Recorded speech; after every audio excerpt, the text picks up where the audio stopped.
Hər vaxtınız xeyir əziz izləyicilər. Respublika qəzetinin 9 may 2025-ci il buraxılışı ilə bugün birlikdə tanış olacaq. Sizinlə mənəm, Ləman Tənməz. Bugünkü nömrəmiz 16 səhifədən ibarətdir. İlk səhifəmizdə qitələri yaxınlaşdıran dostluq və əməkdaşlıq başlığı ilə yazımız yer alıb. Daim müstəqillik, suverenlik prinsiplərindən çıxış edən Azərbaycan özünün multiregional xarici siyasət kursunda həm yaxın, həm də uzaq coğrafiyalarda yerləşən ölkələrlə münasibətlərini qarşılıqlı hörmət və maraqlar əsasında genişləndirməyə çalışır. Azərbaycanla Asiya ölkələri arasında əməkdaşlıq son illər yeni inkişaf mərhələsinə qədəm qoyub. Azərbaycan Respublikası Prezidentinin sərəncamları isə qəzetimizin ikinci səhifəsində dərc olunub ki, ətraflı tanış olmaq üçün bu səhifəmizə nəzər yetirə bilərsiniz. Azərbaycan-Vyetnam əlaqələrinə əsr olunmuş, strateji tərəfdaşlığın qızıl hərflərlə yazılan tarixi başlıqlı yazıda 3-cü səhifəmizdə öz əksini tapıb. Mayın 7-sində Azərbaycan və Vyetnam arasında münasibətlər yeni strateji mərhələyə qədəm qoydu. Vyetnam Kommunist Partiyası Mərkəzi Komitəsinin baş katibi Tolamın Azərbaycana rəsmi səfəri ortaq tarixi köklərə, dərin qarşılıqlı hörmətə və üst-üstə düşən milli maraqlara söykənən münasibətlərin strateji dərinliyi və tükənməz potensiala malik olduğunun parlaq və əyani təsdiqi kimi tarixə yazıldı. 4-cü səhifəmizdə Vyetnam Kommunist Partiyası Mərkəzi Komitəsinin baş katibinin ziyarətləri ilə bağlı başlıqlar öz əksini tapıb ki, onları diqqətinizə çatdırırıq. Vyetnam Kommunist Partiyası Mərkəzi Komitəsinin baş katibi Şəhidlər Xiyabanını ziyarət edib. Baş nazir Əli Əsədov Vyetnam Kommunist Partiyasının Mərkəzi Komitəsinin baş katibi Tolam ilə görüşüb, beynəlxalq təhlükəsizlik məsələlərini müzakirə ediblər. Milli Məclisin sədri Sahibə Qafarova Vyetnam Kommunist Partiyası Mərkəzi Komitəsinin baş katibi Tolamla görüşüb və Vyetnam Kommunist Partiyası Mərkəzi Komitəsinin baş katibinin Azərbaycana səfəri başa çatıb. 5-ci səhifəmizdə isə maraqlı bir müsahibə yer alıb. Ölkənin istiqlalı üçün son sözü xalq dedi. Müsahibimiz görkəmli şair, dramaturq, dövlət xadimi Hidayət Orucovdur. Ulu Öndər Heydər Əliyevin anadan olmasının 102-ci il dönümü ərəfəsində o dövrdə baş verən hadisələr barədə müsahibimizə fikirlərini oxucularımıza təqdim edirik. Ətraflı tanış olmaq üçün bu səhifəmizə baxa bilərsiniz. Ümummilli lider Heydər Əliyev ilə bağlı "O həmişə bizimlədir" başlığı ilə 6-cı səhifəmizdə maraqlı bir məqalə yer alıb. Dünya şöhrətli siyasətçi və dövlət xadimi, xalqımızın ümumilli lideri Heydər Əliyev haqqında danışmaq çox böyük məsuliyyət tələb edir. İllər, qərinələr, əsrlər arxada qaldıqca Azərbaycan xalqı dahi Heydər Əliyevi həmişə böyük hörmətlə yad edəcək. Onu xatirələrdə ən əziz bir insan kimi əbədi yaşadacaqdır. 7-ci səhifəmizdə isə ötən günün vacib məlumatlar yer alıb ki, onların başlıqlarını sizə təqdim edirik. Bakı Şəhər Prokurorluğunun inzibati binasının yeni korpusunun açılışı və Ulu Öndər Heydər Əliyevin anadan olmasının 102-ci il dönümü münasibəti ilə tədbir.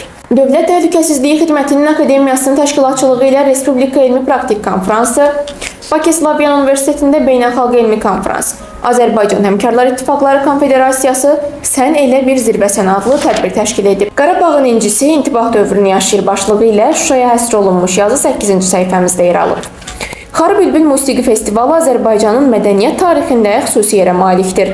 Festival təkcə musiqi bayramı deyil, həm də Qarabağın simvolu, milli yaddaşın səsi və vətən sevgisinin ifadəsidir.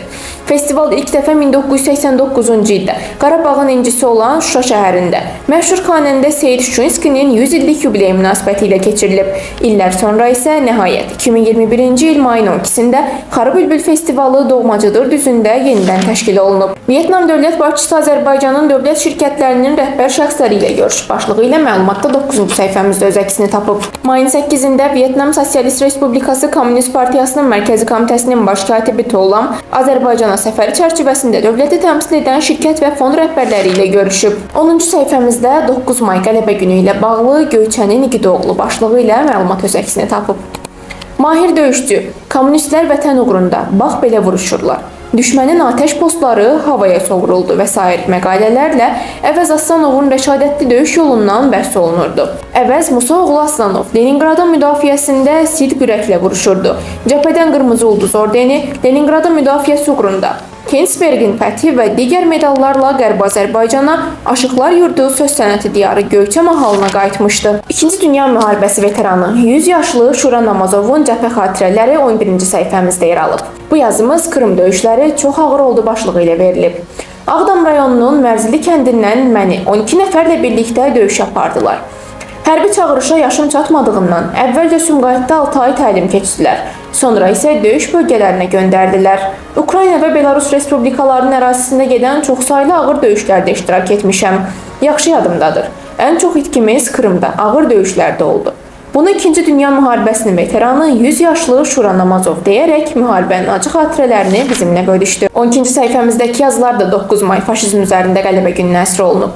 Qadınlarımız səngərdə və arxa cəbhədə başlığı ilə maraqlı bir yazı da burada dərc olunub. Müharibənin əvvəlində 10 mindən çox Azərbaycan qadını cəbhəyə yollanmışdı.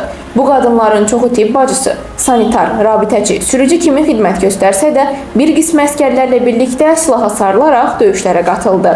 Məsələn, Şərqin ilk qadın hərbi pilotu Züleyxa Seyid Məmmədova Stalingrad və Kurskdan başlayaraq Avstriyanın paytaxtı Viyanayadək döyüş yolu keçmiş, 500-dən çox döyüş uçuşu həyata keçirərək düşmənin bir neçə təyyarəsini vurmuşdu. Onun sinəsi Lenin ordeni, qırmızı əmək bayrağı və şərəf nişanı ordenləri də daxil olmaqla bir çox ali mükafatlarla bəzənmişdi. 13-cü səhifəmizdə günün siyasi nəbzi tutulub. Turizm, ticarət, təzad. Dehlinin ziddiyyətli diplomatiyası başlığı ilə Hindistana əsr olunmuş yazıda burada öz əksini tapıb. Qədim mədəniyyət beşiklərindən biri olan Hindistan dünyada ahimsa, yəni zorakılıqdan uzaq həyat fəlsəfəsini təbliğ edən sivilizasiya kimi tanınır.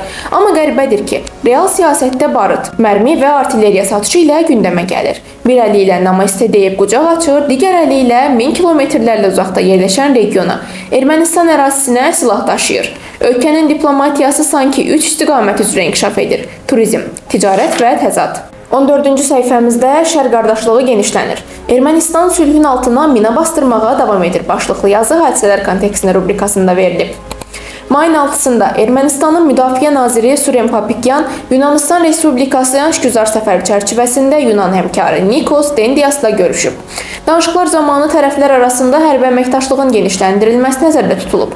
Ermənistanın Yunanistan və dolayı yolla Cənubi Kiprlə də hərbi əməkdaşlığının genişləndirilməsi Cənubi Qafqazda sülh prosesinə ciddi təhdid yaradır. 15-ci səhifəmizdə isə Ankaradan xəbər var.